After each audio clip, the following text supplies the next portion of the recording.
Why is it, therefore, that the 4,625 decommissioned firearms are not included in said inventory? And as stated, you are bound by your mandates to keep these records confidential. Bakit ganon? Labag ito sa batas ng Pilipino.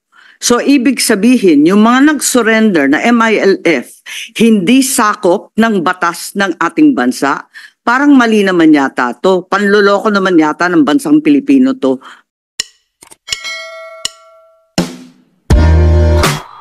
Thank you for making time to the invitation of this committee, specifically those who traveled all the way from Mindanao to attend today's hearing.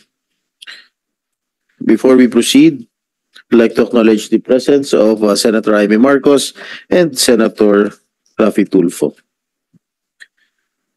Senator Tulfo. Yeah, thank you, Mr. Chair.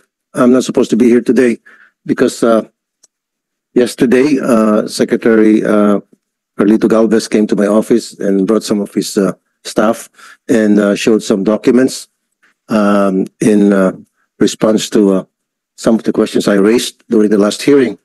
But late last night, I received some text messages from people I know in the military, particularly in the uniform, member of the uniform personnel, PNP and AFP. And I'm duty bound to ask these questions. But I just want to reiterate na isa sa mga purpose ko sa mga pagtatanong, ito ay para maliwanagan po yung mga maliliit nating kababayan.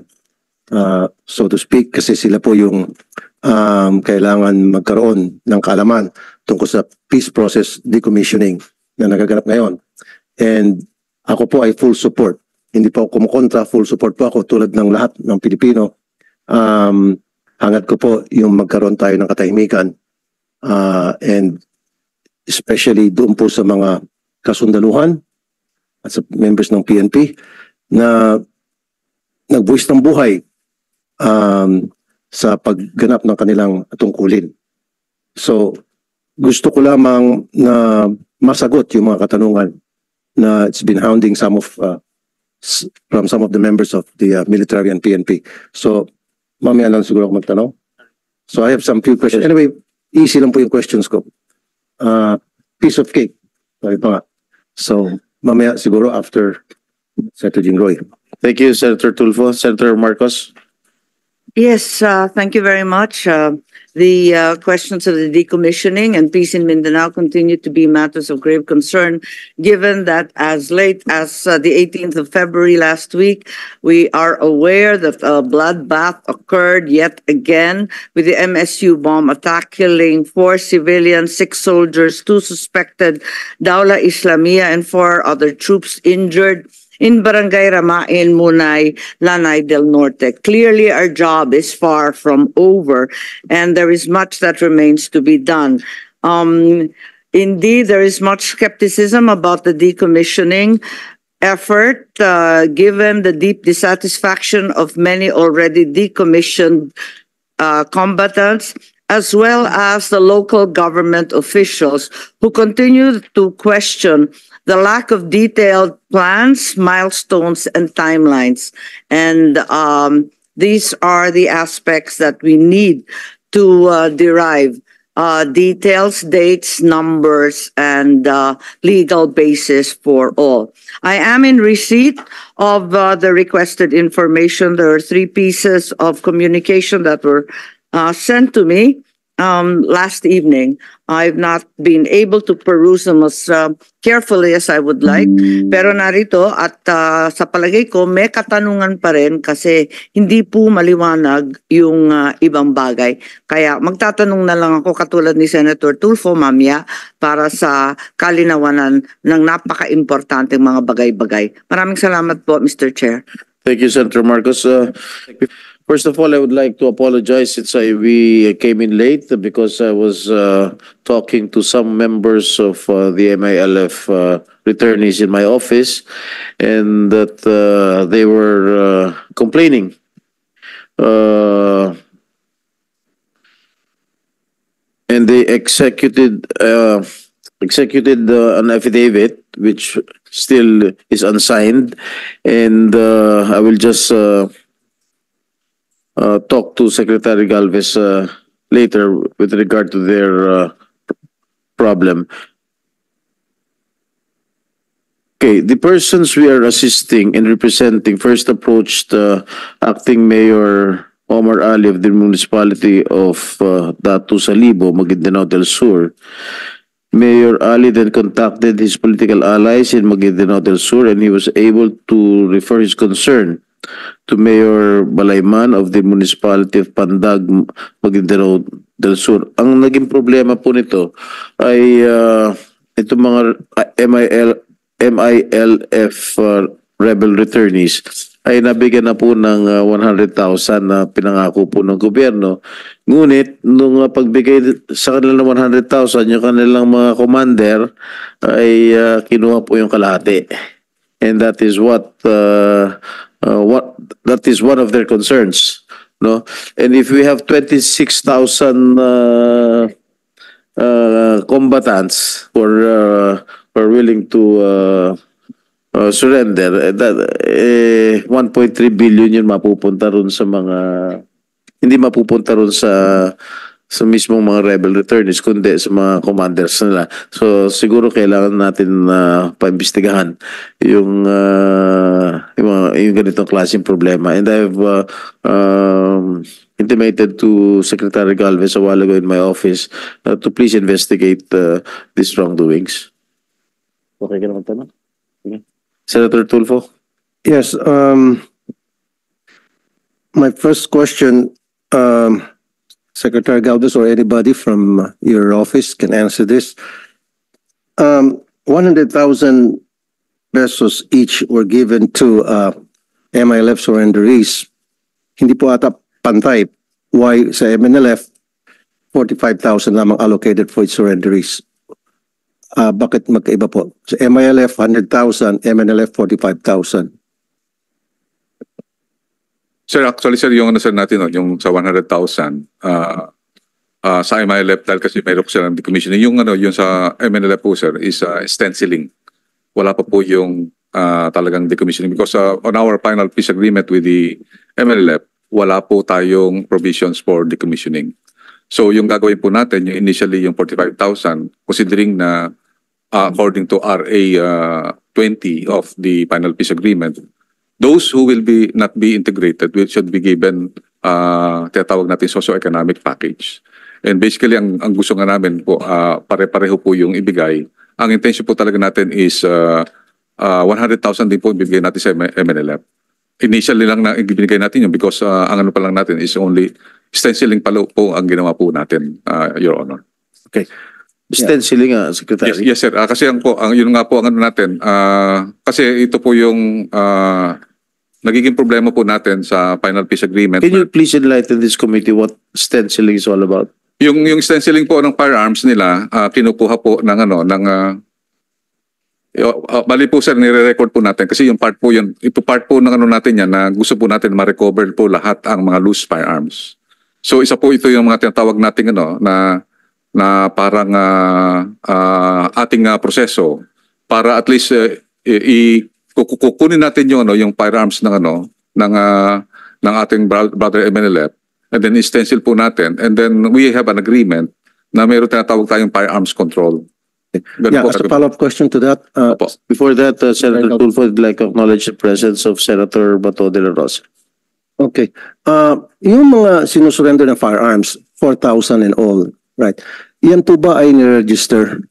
Meron ho ba kayong database where those firearms are registered? And I would like to follow up also dun sa request ng kausap po mga taga-military na dapat yung serial numbers, if they are logged in sa database ninyo, dapat accessible yan sa PNP at NBI para kung halimbawa nagkaroon ng operations yung mga grupong yon, they can cross-check doon sa mga na-recover nila na mga baril versus doon po sa mga sinurrender na mga baril.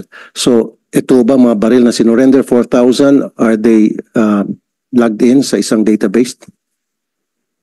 Sir, nandito po yung ating Vice Chair ng Independent Decommissioning Body in the person of Mr. Hovland from Norway. Sila po ang nag-ano po ng proseso.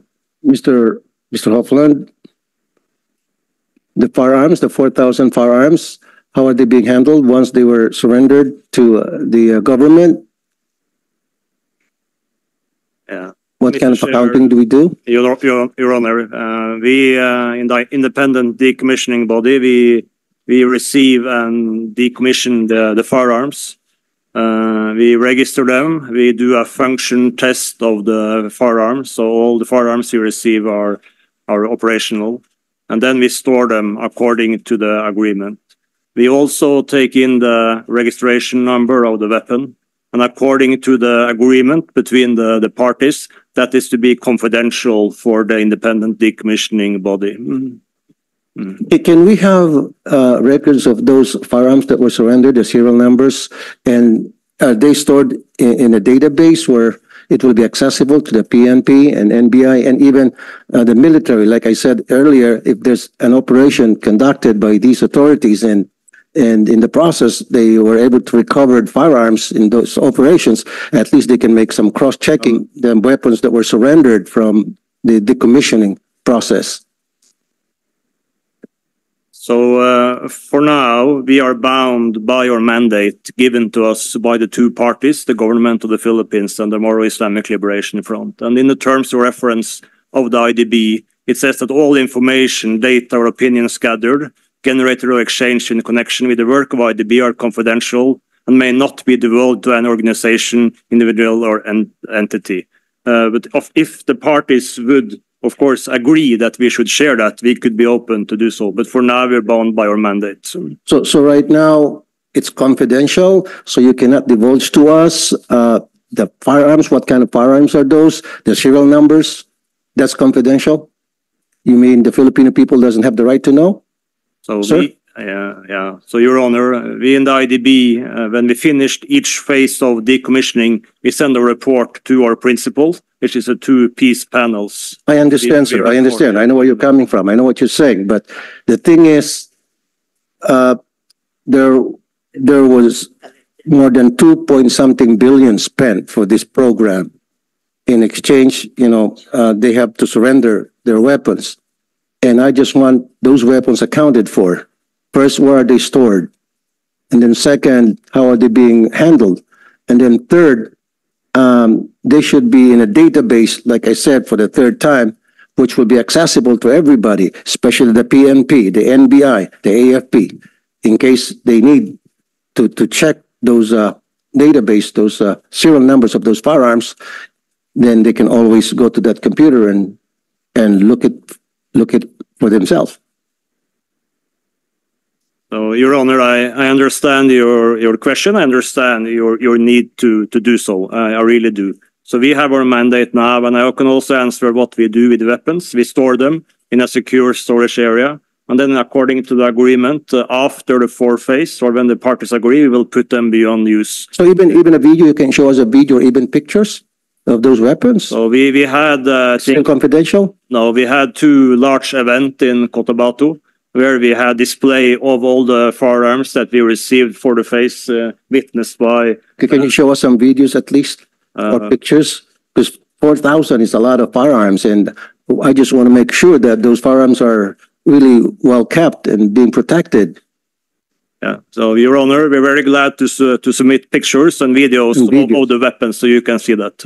So right now you cannot submit to us the serial numbers of those firearms. It's not stored in any database because you said it's confidential unless both parties agree to divulge those kind of information to us, to the Filipino people. Is that what you're saying, sir? That is correct, Your Honor. Okay. Then, With the permission of with the Senator permission Tulfo. of Senator Tulfo. yes, ma'am. Go ahead. Yes, with the permission of Senator Tulfo. Republic Act 10591, referred to as the Comprehensive Firearms and Ammunition Regulations Act, mandates all government agencies, military and law enforcement organizations, LGUs, and corporations owned and controlled by the government provide the PNP with an inventory of all the weapons and ammunition they possess. Why is it, therefore, that the 4,625 decommissioned firearms are not included in said inventory, and as stated, you are bound by your mandates to keep these records confidential. Bakit ganon? Labag ito sa batas ng Pilipino. So, ibig sabihin, yung mga nag-surrender na MILF, hindi sakop ng batas ng ating bansa. Parang mali naman yata to. Panloloko naman yata ng bansang Pilipino to. Bakit hindi sila tatalima sa batas na ang bawat mamayan ang kinakailangan sumunod? Yes, Mr. Chair. Mr. Chair, can I add to the point of Yes, Senator Amy?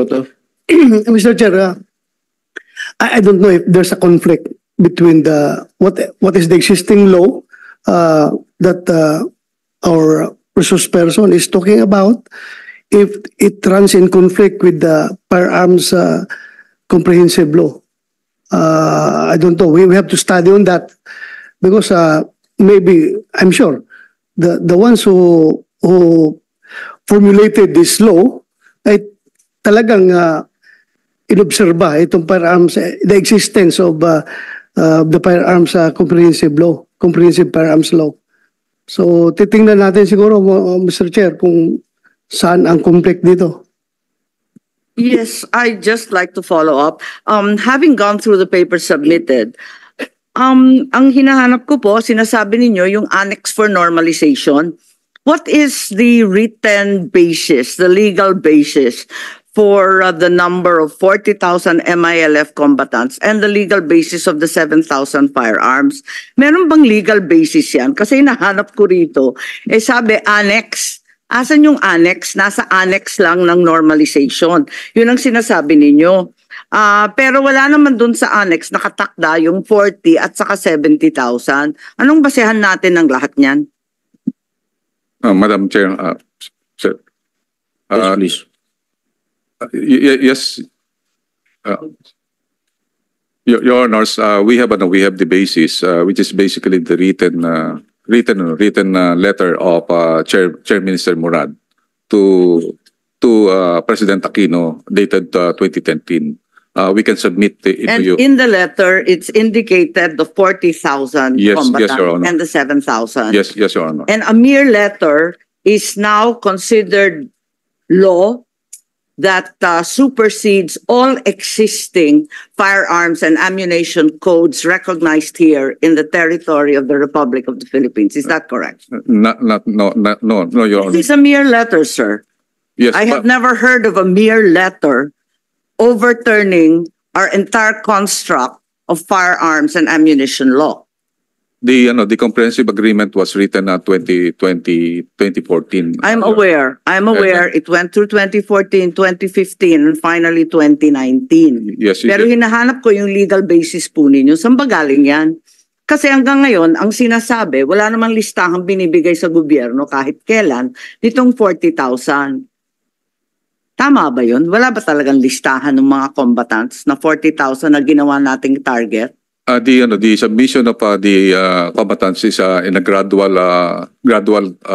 I understand po it's in phases, In phases. and we are now in the third phase. That's The fourth final phase. the fourth and final phase, which is fully explained. Pero sino nagbigay ng listahan na yan? Kasi nagtataka ang marami, kanya-kanyang MILF. And some MILF are more equal than others. Is that true? The list is being signed by the implementing panel of the MILF. But these are foreigners. No, Certainly, no. they derive the information from somewhere else, locally. The implementing panel, Your Honors, are full. They are MILF and the GPH implementing panel. It is- Senator Tulfo, is the list of 40,000 combatants also confidential? Your Or Honor, are we privy to that list? Your Honor, the process of the submission of the. We're aware there is a process. I'm looking for names, sir. These are what the local officials, the local combatants, the local decommissioned officers are looking for. Nobody understands your list, sir. We can provide the list if needed, Your Honors. It is located in our data. Yes, in your list, do we have data Yes, Your Honor. explaining which base commands they belong to? Yes, Your Honor. They're identified. Yes, Your Honor. their rank, their role and purpose, and the base command to which they report. Kompleto po ba yun? Can I refer you to the chair of the decommissioning body, because they're the one who provided the validations and the verification. Mr. Chair, Your Honor, when we receive and decommission the combatant, we take in information on the combatant, as you mentioned now. We categorize some of it as not sensitive information, that will be name, address, birth of date, and so on. And then there are some information that are sensitive, we call guerrilla information. That might be the base command, rank, such information. So the first part, the non-sensitive, we transfer over to the TFDCC and DSWD, which they have. The second part, the more sensitive information, the guerrilla information, is for us to keep confidential for now. Thank you. Yes, thank you very much. However, the concern is that whereas around 26,000 combatants are supposedly decommissioned, the base commands have not been dismantled.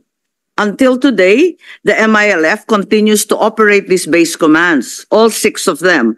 We have also spent a great deal of money, I believe upwards of 600 million pesos, on the Joint Task Forces on Camps Transformation. What exactly is going on with these camps?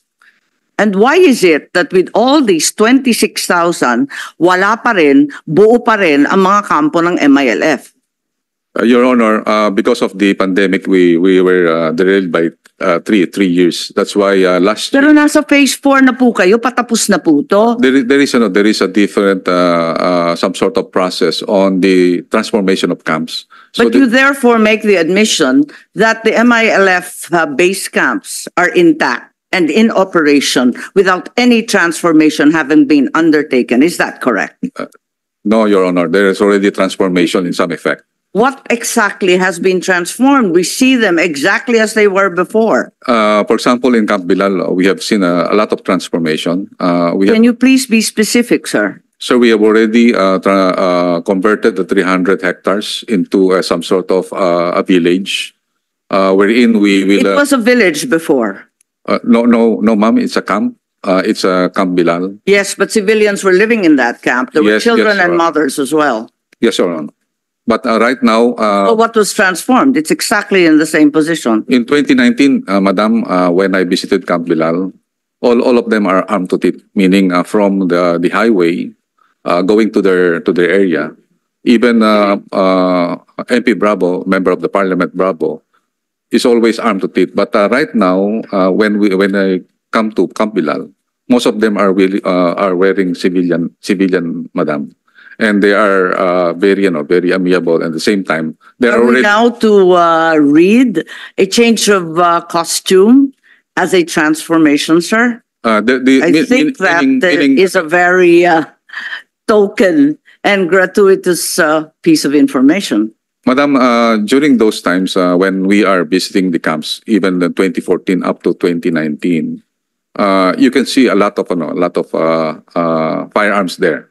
But right now, we visited many camps. You cannot see any firearms they are brandishing. Meaning there is already a change of mindset, wherein the normal combatants that they are holding firearms every time that they go, we never see that anymore. Mr. Chair, a follow-up question. So, with the indulgence of Senator Yes, Ayman. Senator Tulfo. Ito po galing sa military na kausap ko last night. And maybe Mr. Hovland would like to answer this question or kung mag-answer dito.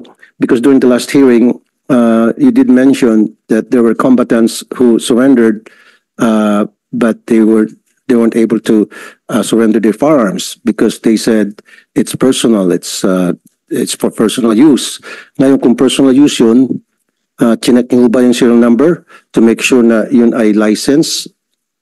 May LTAP? Yung po ang next na proseso po, Your Honors, because yung po natin, yung decommission of the combatants, there is a separate process.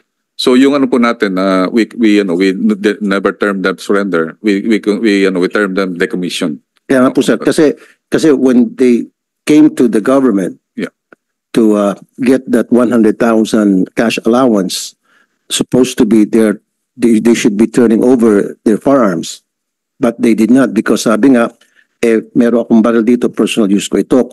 So kung personal use mo yan, dapat may permit yan. Chinek niyo ba yung mga, andun na rin lang siya hawak-hawak yung baril niya. So sana kinuha niyo yung serial number, pinicturan, and then gumawa kayo ng cross-check sa ating PNP, FEO, Firearms and Explosive Office, para masiguro na yun ay lisensyado, para masiguro din na hindi magamit yun kung saan sa amang purpose. Yes, sir. Actually, sir, yun ang proseso po natin, sir, na initially yung sa decommission of combatants is separating na yung pagka nag-proseso po tayo ng decommission combatants, we gave the 100,000 for the purpose of the socio-economic, not for the purpose of turning up the firearms.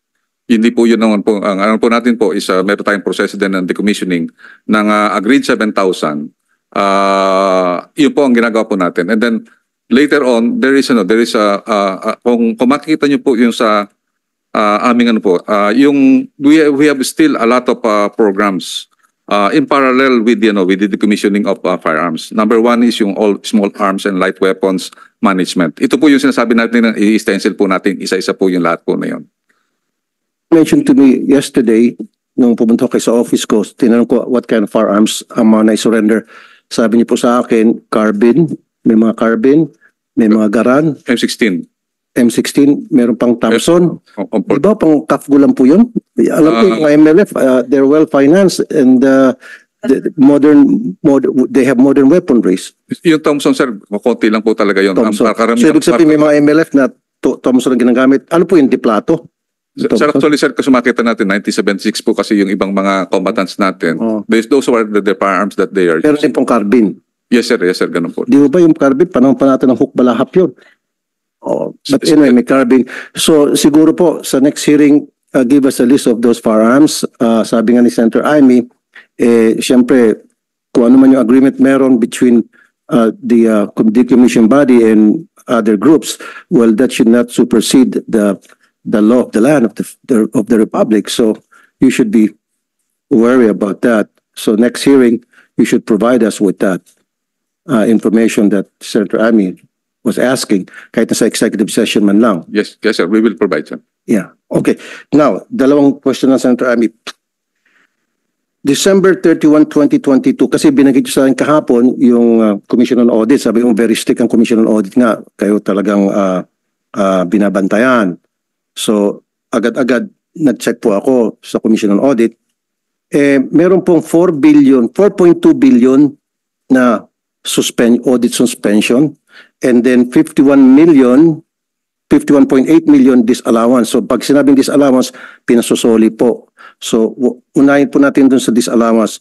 Ano po itong 51 million na pinasosoli po ng Commission Audit? 51 million po nito, sir. Na-explain na po namin to sa COA na ang remaining balance lang po is more or less 8 million. Na po yun. Kung magkasano po. Naisoli na po. Naisoli na po yun. Then yung 4 billion po yun, sir, is yung po yung previous pamana project po, hindi po sa amin po yung panahon namin during the previous sir. Pero were you able to explain it properly to the Commission on Audit? Actually, sir, we were able to expedite yung compliance with the auditor. So ito pong sorry sir. So parang tayo mamalito. So nasolid na yung iba dun sa 51 million mo na 51.8. Nasolid na po yung iba, yung meron pang 4 million hindi pa nasusoli. Yes, sir, meron pa po tayong proseso na bakit po hindi nasolid na lang ang buo? Binabayaran po ng sir, ng mga tinatawag nating yung mga SDOs na meron pong accountability. Pwede po paki-explain ano po yung 51 million na pinasusoli? Bakit po pinasoli? Ito po yung sir, nung previous administration po namin, sir, na kaya before you? Opo, before po sa akin po yan po, sir. Actually, nung po yun, 2017, 2018, 2019. Same thing with this 4.2 billion? Yes po. Wala pa po ako po nung po yun, 2018, 2017 po yun. Siguro, Mr. Chair, sa next hearing, patawag natin yung Actually, we already, marami po na kami pong ipinasa po sa ombudsman pertaining that matter po, sir. So meron na pong kaso. Opo, may mga kaso And po. may we know who are these people na pinahal nyo ng kaso sa ombudsman? And what happened to the yung case? previous execom po at saka back member po ng Can we get the names? we will give it to you, Your Honor. And then, gusto namin malaman yung status ng kaso. sa Yes, Your ombudsman. Honor. Yes, So Your Honor. ongoing pa po ito. Yes, Your Honor. Ilan po yung nakasuhan dito sa 51 million? Bali po yung may mga seven charges po kami na naibigay sa ombudsman, and we will give you the details po, Your Honor. Kasama ho ba dito yung pinalitan nyo na secretary? Yung mga execom members po. Execom lang. Opo. Okay. Okay. Doon po sa 4.2 billion, sabi niyo po before your term pa ito. Yes, Your Honor. Okay. Sabi po dito sa record ng Commission on Audit, ito yung mga was it computer? And then yung mga pinabigay nyo sa mga non-government organization, people's organization. Yes, Your Honor. Ba't ho binigyan natin ng pera yung mga NGOs? That's why during my term, we already remove all this ng mga NGOs po. So ang ginawa po namin immediately, we Kaya terminate. nga po, bakit po binigyan ng pera ang mga NGOs at saka mga people's organization? Because they're the one also implementing some of the programs sa ating. Ano pong klase mga programs po yun, sir? Normally, sir, I will give you the details. The Okay, details. kasi sir, that's Because I'm- 4.2 billion, that's a lot of money. Para ipamigay po natin sa NGOs. And then, can we know ano po yung mga NGOs na yun? Can you identify to us? We will submit the report. Okay. At maging po yung people's organization. Ano po itong people's organization? First time ko lang napakinggan to. POs?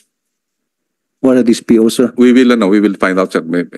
Yes, sir. Give us a list of the NGOs and then the POs who've been a recipient of this 4.2 billion, because this is a lot of money and this has to be accounted for. That's why you got a suspension from the Commission on Audit. Yes, Your Honor. Hindi ko sana na-discover po to kung hindi yung binanggit sa akin yesterday na sabi nyo mahigpit sa inyong Commission on Audit. So, chinek po namin yung Commission on Audit and bingo, ito po yung nakita namin. Yes, sir. So, provide us with all these documents. So, Mr. Chair, and then siguro patawag din natin yung mga previous execoms na nakaupo para paimbestigahan natin itong 51 million and 4.2 billion. Yes, the COMSEC is instructed to do so.